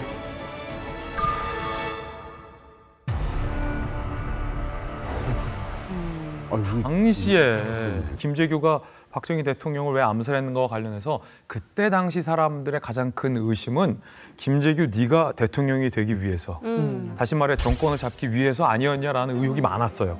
근데 이제 그 지금 들었던 이 육성은 그 의혹에 김재규가 부인을 하는 거죠. 그리고 차지철과의 어떤 시기 그것 때문만도 아니다. 차지철을 심지어 덤으로 보냈다라고 얘기를 하잖아요. 그러면서 밝힌 김재규 스스로 범행 동기인데 이게 좀 황당하다는 거예요. 그때 당시에도 지금에 보더라도. 뭐냐면 너무 거룩한 얘기를 꺼내요.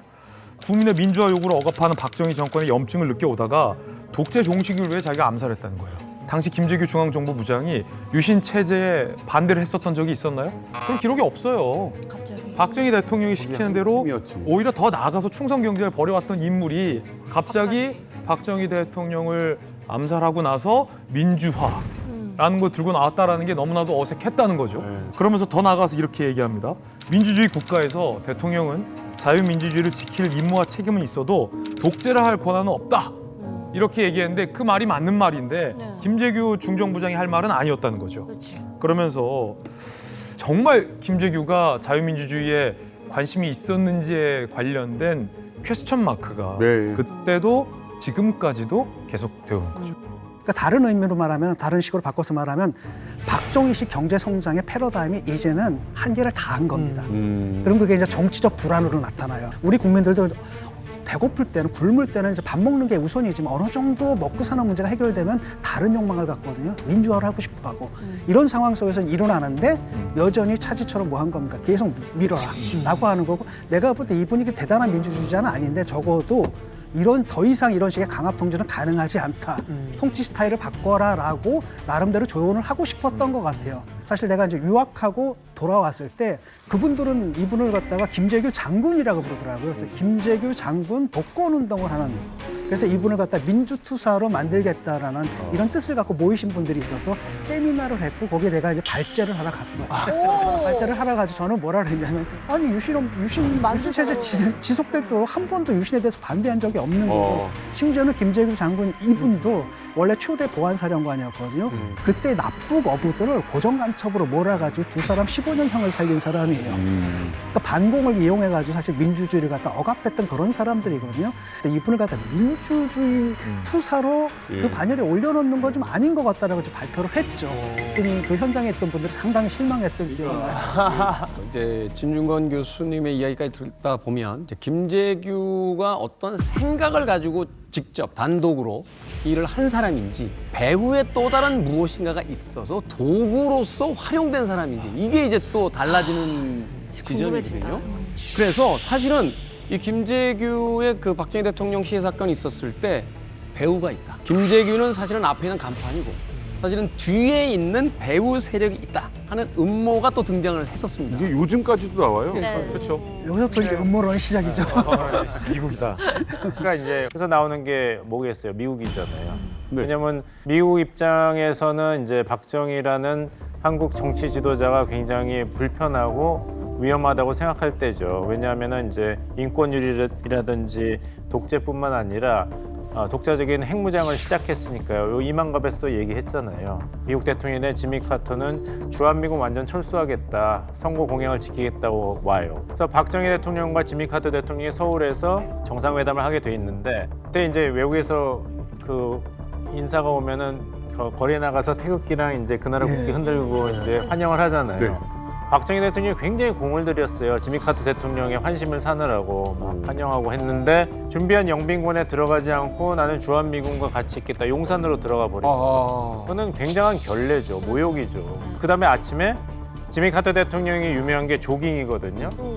그래서 미국 병사하고 같이 조깅을 하면서 웃어요. 이게 모든 세계 신문의 일면에 토불어나니까 미국이 박정희 정권을 어떻게 생각하고 있느냐가 그대로 드러난 거예요. 약간 버린 거예요. 무례한데요. 무례하네요. 그래서 나중에 나오는데, 그때 정상회담하는데 박정희 대통령이 약 40분 동안에 왜 주한미군이 필요한가, 북한의 군사비이 얼마나 위협한가를 설명하는데, 카터 대통령은 이제 듣기 싫어하는 거예요. 그래서 그 배석했던 사람이 얘기하는 게, 박정희 대통령은 이렇게 초조하거나 하면 이렇게 손가락으로 이렇게 한대요. 근데 지미 카터 대통령은 기분이 나쁘거나 신경이 쓰이면 이빨을 이렇게 간대요. 박정희 대통령이 이러고 있고 지미 카터 대통령이 이러고 있고 밥을 안 속인 거예요. 그러다가 40분 지나고 나서 지미 카터 대통령이 옆에 사람한테 이 메모를 한 게, 박정희 대통령이 계속 이 얘기를 하면 나 이 자리 뜨겠다고 썼대요. 가장 아슬아슬한 정상회담이었다. 그러니까 미국 입장에서 이제 박정희 대통령, 박정희라는 정치 지도자가 없어졌으면 하는 마음이 그때 나온 거죠. 김재규 입장에서는 미국이 박정희를 버렸다. 미국이 박정희를 버렸다. 다음 지도자를 기다리고 있다. 미국은 다음 지도자와 새로운 관계를 맺고 싶다고 한다면은 잘못된 생각을 가질 수가 있잖아요. 그러면 손대지 않고 코를 풀 수 있는 것이 미국 배후설의 이제 핵심인 거예요. 한 가지 더 그 팩트를 말씀드리면은 11.6 사건이 터지기 한 달 전 당시 주한 미 대사였던 글라이스틴이 김재규와 만납니다. 만나가지고 김재규에게 이런 말을 건넸다고 알려져 있어요. 지금 현재 한국의 헌법이나 정치 제도가 평화적 정권 교체에 충분히 대처를 못하고 있다. 그래서 많은 한국 국민들이 우려를 하고 있을 것으로 우리 미국 측은 생각한다라는 말을 건넸다고 하는데, 이 글라이스틴 대사가 그러면 나중에 어떤 말을 하냐면 1986년에 조지타운 대학교에서 인권 외교라는 논문을 하나 발표하거든요. 그러니까 한참 후죠. 당시에 미국의 압력이 박정희 대통령의 생존에 영향을 주었다. 그러니까 첫 번째고, 한미 관계가 당시에 정치, 경제는 다 해결이 됐는데 문제가, 다른 문제 하나가 박정희 대통령의 생존에 악영향을 미쳤다. 이 다른 문제가 뭐예요? 핵 개발이라고 평가들을 해요. 아, 이희서 박사 뭐 그때 있던. 그 아시다시피 아직까지 풀리지 않은 미스테리가, 이제 11.6 사태 이후에 궁정동에서 이 김재규 부장이 자기의 본거지인 남산 중정으로 안 가고 6번으로 갔잖아요. 네. 6번으로 갑시다. 남산에 가서 뭡니까? 남산입니까? 6번입니까?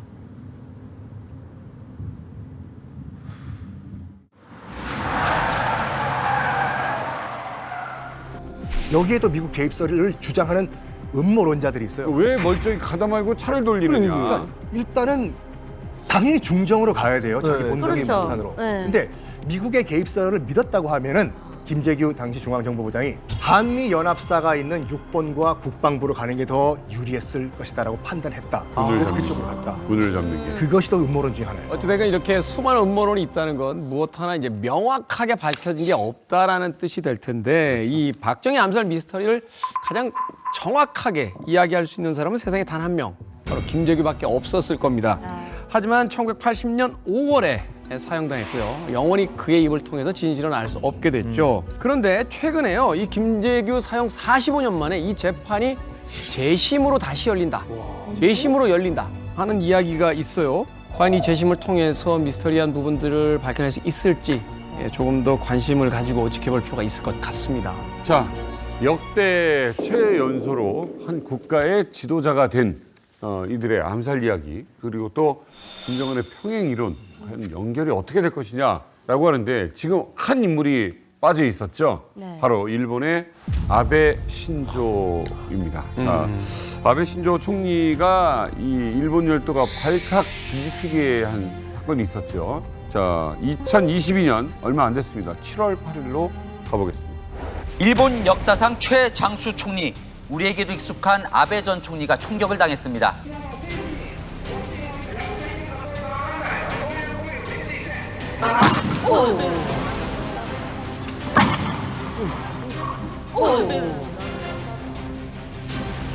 말도 안 돼.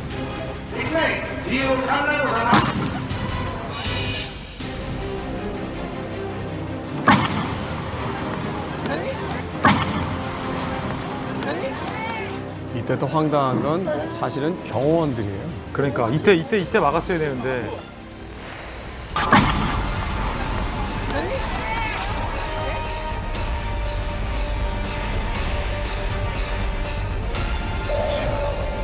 아이고.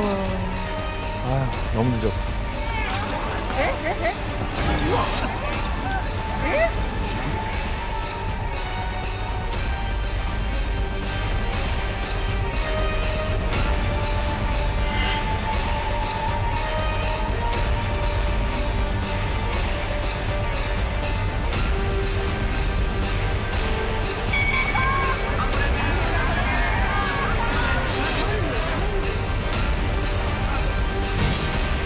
제가 만들었죠.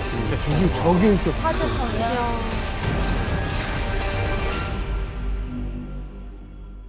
와. 야. 제가 김진애 돌직구쇼 뉴스 생방송으로 진행하다가 생방송 속보가 나와서 제가 그때 긴급하게 전해드렸는데, 웬만한 강심장이라 웬만한 뉴스 속보가 나와도 제가 당황하거나 놀라지 않는데, 아베 신조 일본 총리가 피격당했다라는 뉴스 속보를 전하면서 제가 너무 깜짝 놀랐어요. 왜냐하면 일본 역시 우리나라와 마찬가지로 총기 사용이 금지되어 있습니다. 그렇기 때문에 일본이나 우리나라나 이 총기를 이용한 뭐 테러는 많지 않은 편이에요. 그런 일본에서 수제 권총을 만들어서 아베 신조 총리를 저격했다라는 것도 놀라웠는데, 앞서 케네디 대통령, 박정희 대통령과 마찬가지로 아베 신조 총리도 이 세 사람이 공통점이 많은 인물이라는 거예요. 우리가 지금은 이 나이가 든 아베 신조 총리의 생전 모습을 봤지만, 처음 이 일본 총리로 선출됐을 때 아베 신조의 나이가 52세였어요. 박정희 대통령, 케네디 대통령, 아베 신조 총리 모두 다 최연소 국가 정상 자리에 올랐던 인물이라는 거예요. 자, 아베 총리가 암살당했던 건 참의원 후보였던 사토 게이의 지원 연설을 하고 있을 때였습니다. 우리 영상에서 봤듯이. 그런데 갑자기 아베 신조 총리 뒤편에서 탕 하고 총성이 울려 펴집니다. 굉장히 둔탁한 총성이었어요. 날카롭고 예리한 총성이 아니었던 거죠. 그런데 우리가 봤듯이 이건 일본 정치권의 경호 실패예요. 팡 소리가 나고 두 번째 총성이 울리기까지 시간이 꽤 있었습니다.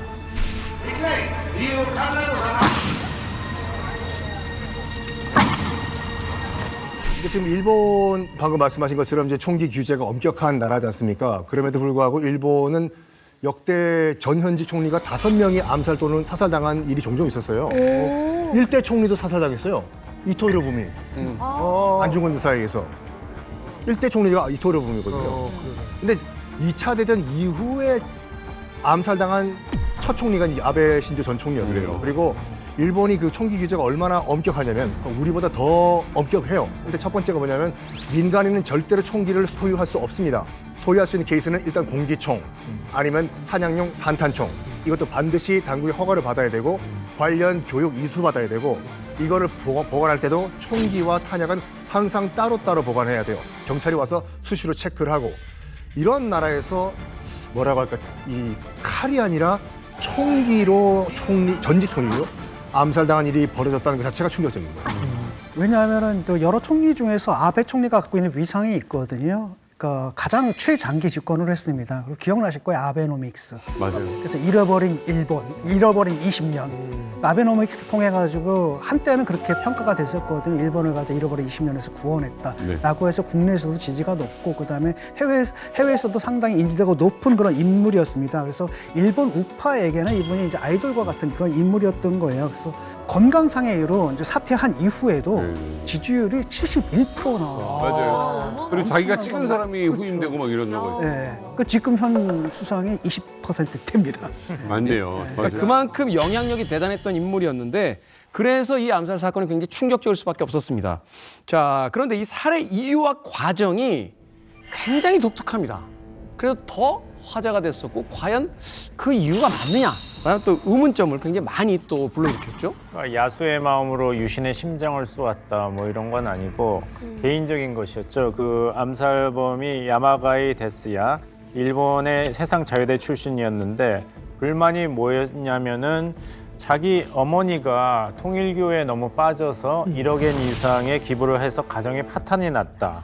그래서 여기에 대한 책임으로 그 일본의 통일교를 들여온 것이 아베 총리의 할아버지 기시 노부스케이기 때문에 여기에 대한 책임을 추궁하기 위해서 아베를 이제 타격을 했다 이런 것이죠. 자민당과 통일교의 밀착 때문에 우리 가정이 파탄났다 이런 원망에서 범행을 시도했다 이렇게 고백을 했죠. 자, 그런데 이제 그 범인이죠. 범인이 쓴 사제총 이것이 약간 문제가 돼요. 왜냐하면 일단 딱 보시는 것 같이 길이 40cm, 뭐 높이 손잡이 부분이죠. 약간 25cm 이 정도 되는데 그러니까 총이라기보다 멀리서 봤을 때 카메라처럼 보이거든요. 이게. 카메라처럼. 그러니까 일단 사제총이라고 여러분 무시하면 안 돼요. 뭐 이론적으로는 총알에 뒤에 공이를 칠 수 있는 쇠 막대기만 있으면 발사가 돼요. 이게 산탄총인데 지금 그 총신이 2개가 있잖아요. 각 총신마다 이제 6발씩 들어가요. 그래서 한 번 쏠 때마다 6발 이렇게 지나가고 유튜브를 통해서 만들었다고는 하나 여기서 또 음모론이 나와. 뭘? 일단 첫 번째 팡 쐈을 때 6발이 나갔죠. 안 맞았어요 아무도요. 두 번째 격발 또 팡 6발이 나가요. 이때 아베 총리가 맞아요. 근데 요 샷건이라고 하죠 산탄총. 요런 거 같은 경우에는 한 발 쏠 때 총알이 보통 팍 퍼지면서 신문지 한 장 크기로 나가요. 그럼 딴 사람도 맞았어요. 그게 이제 음모론이 나오는 거예요. 왜? 그냥 총이 아니라 산탄총이었는데 신문지 한 장 크기로 넓이로 나가는데 왜 아베 총리만 맞고 옆에 있는 사람은 안 맞았을까? 이거 뭐야? 예요. 6발이 그러면 몸에서 다 나와야 되는데? 그리고 문제가 뭐냐면 일단 12발이 발사가 됐잖아요. 아베 총리가 2발을 맞아요, 거기서. 한 발은 아직까지 갖고 있어요, 일본 당국이. 근데 한 발은 이송 과정에서 실종이 돼요. 그리고 나머지 10발. 2발 썼으니까 10발이 어딘가에 발견돼야 되잖아요. 그렇죠, 없어요. 안 나온 거 아니에요? 그래서 제2의 인물설이 거기 나옵니다. 얘는 쏘는 척하고 다른 데서 누가 쐈다. 진짜. 그러니까. 그게 정상이지. 총 맞았는데 왜 옆에 사람들 아무렇지 않고 그 말이니까. 막 이렇게 왜 아베만 맞았을까? 이거? 조용하다, 뭔가 조용했어요, 그냥 느낌이. 뭐 엎드리고 막 뛰고 막 이래야 되는데 자기는 피해야 돼. 근데 딱 아베만 산탄총이었어, 산탄총. 너무 신기하다. 이상하네. 듣고 보니까 이상하네. 그러니까 이상해 보여. 사람들이 아무렇지 않아 그냥 넘어졌네 이런 느낌이잖아. 지금.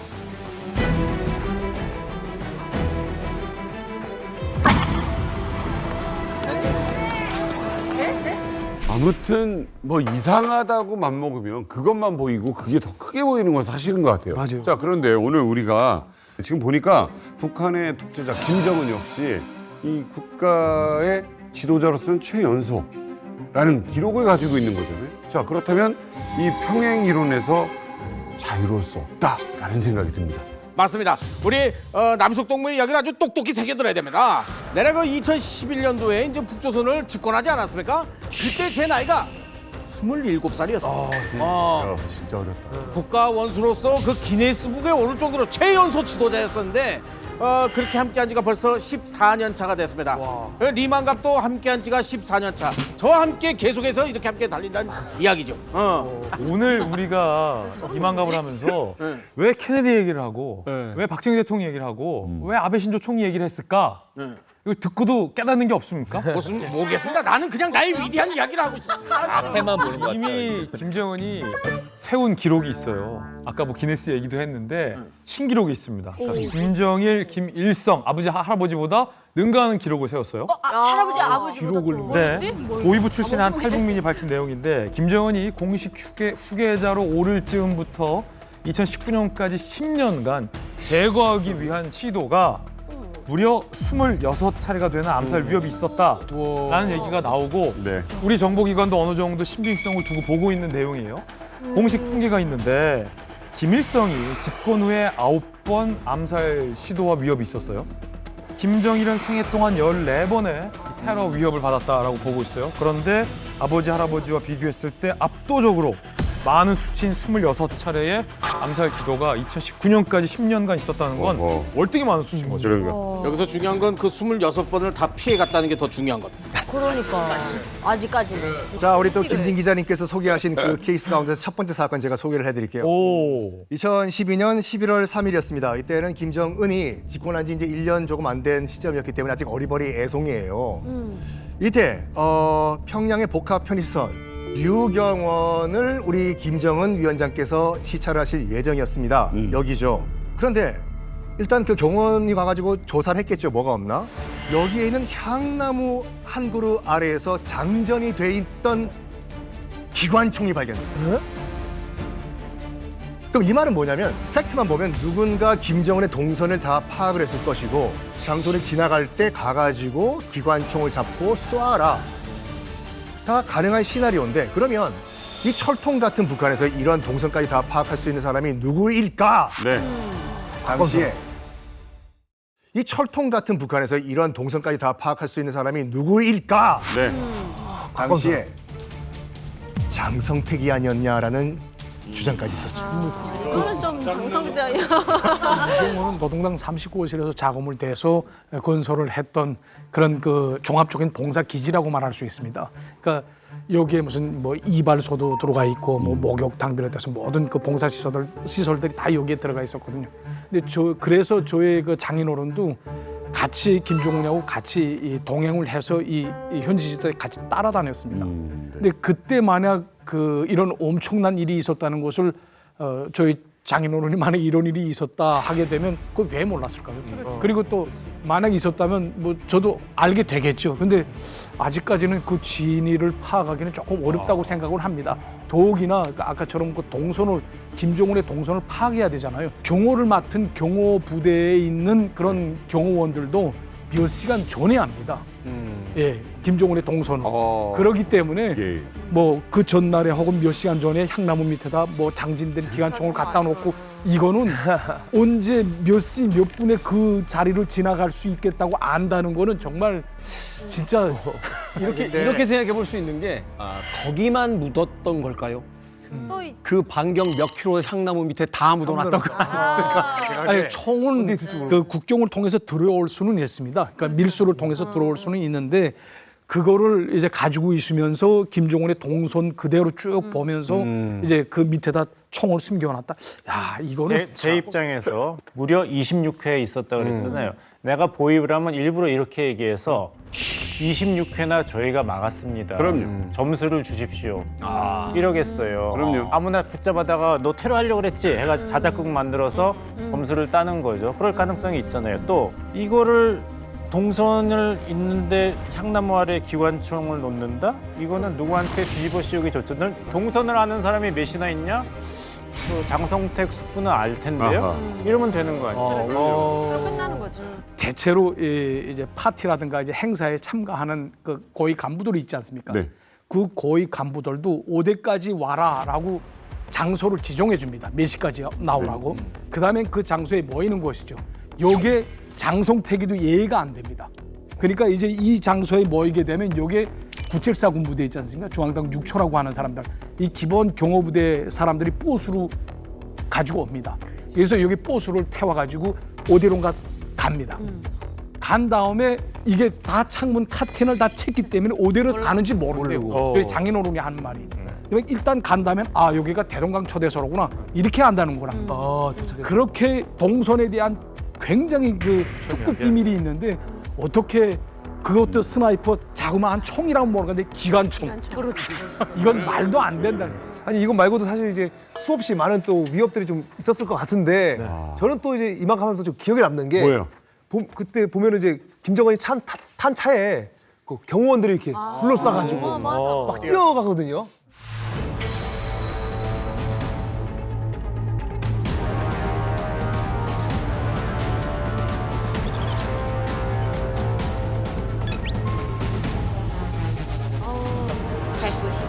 그러니까 지방에 키 큰 사람이 없어. 저기 다 꺾여. 평양에도 없어요.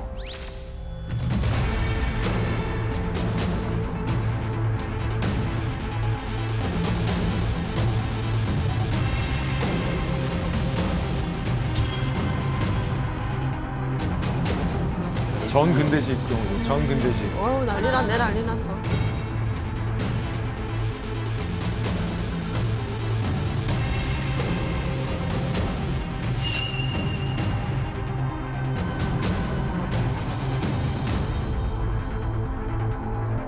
아니 미국 대통령 경우도 저렇게 하긴 하는데 저렇게 그 빠른 속력으로 달리면서 하는 건 없거든요. 그게 달리는데 여기밖에 원래 없네. 차량이 더 빨리 가야 되는데 경호원들 맞추느라 늦게 갔어요. 그럼 오히려 더 이제 피격하기 좋겠다.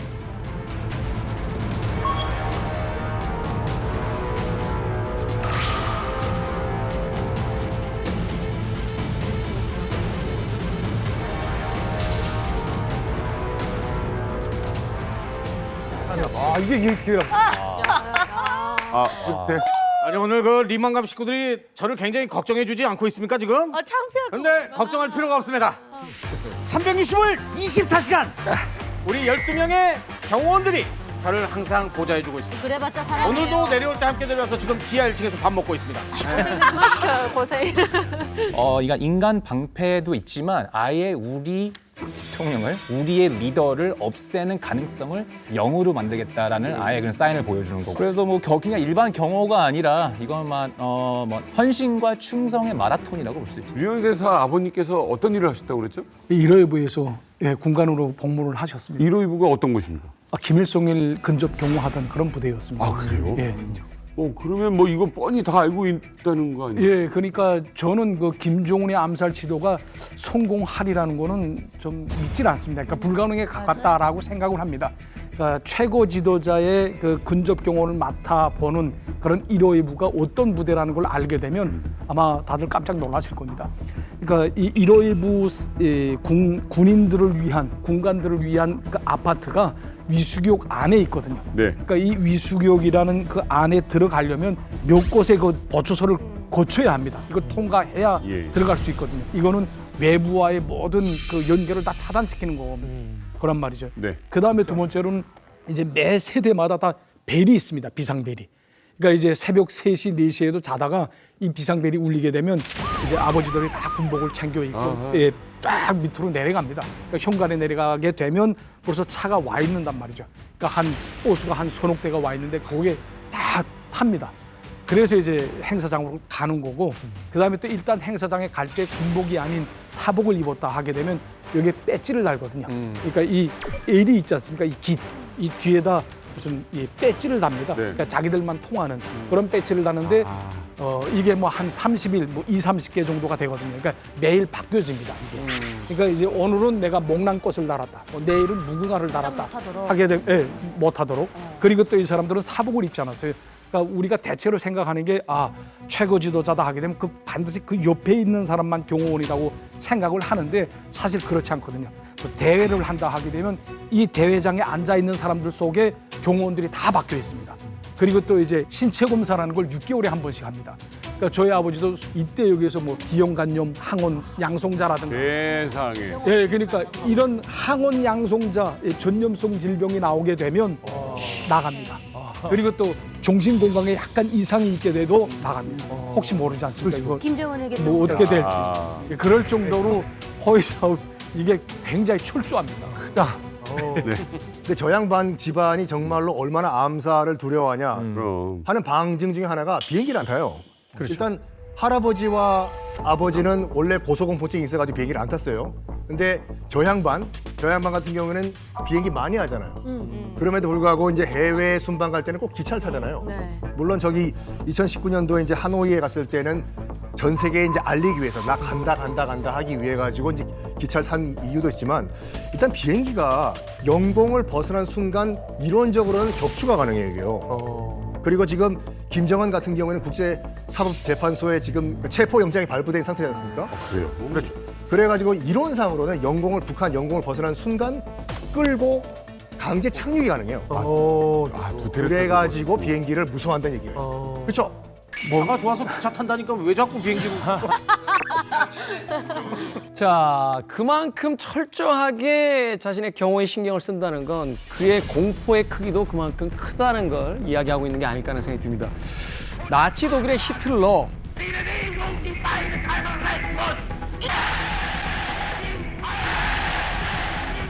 리비아의 가다피, 루마니아의 차우세스크, 이탈리아의 무솔리니 등 역사 속의 수많은 독재자, 그 말로가 어땠는지를 한번 우리가 떠올려 볼 필요가 있을 것 같아요. 모두가 비참한 생을 마감했습니다. 자, 이를 지켜보는 김정은 역시 이 암살을 향한 공포가 날이면 날마다 더 커져가고 있는 건 아닌가. 또 독재자의 그 불안이라는 건 일종의 숙명이 아닐까 하는 또 생각도 해보게 되네요.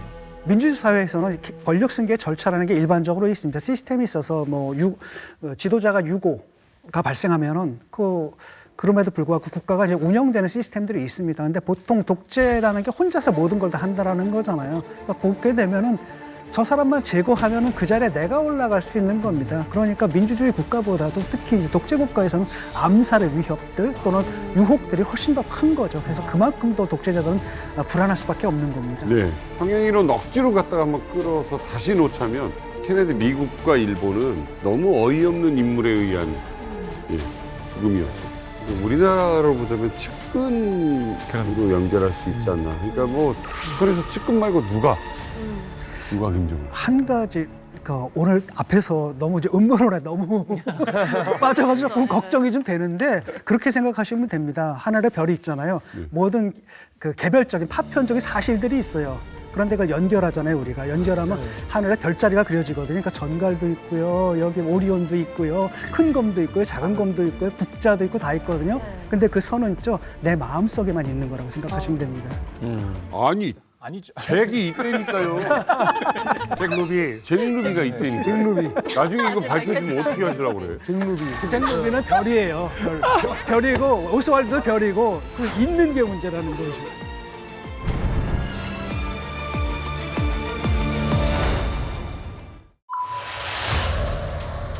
지난 4월 22일 총격 테러를 벌이게 된 것이죠. 관광지에 있는 남자들 다 모았어요. 모든 남자들이 이쪽으로 와라. 너 무슬림이 아니야. 무슬림이 아니라고 대답하면서 총을 쏘는 거야. 각각 이 핵탄두 보유 수가 인도가 172개, 파키스탄이 170개 갖고 있습니다. 맨살을 붙들고 있는 상황에서 손대면 톡 3차전이 일어날 가능성이 있다. 인도와 파키스탄은 국경을 맞대고 있고요. 해군 무장을 하고 있고 전쟁을 벌이면 앙숙지간이었죠. 우리나라와 북한이 딱 그렇습니다. 핵무기를 만든 성공의 칠할은 파키스탄 때문이라고 저는 생각을 합니다. 파키스탄으로부터 핵 기밀을 가져왔을 수 있는 가능성이 크다라고 봅니다.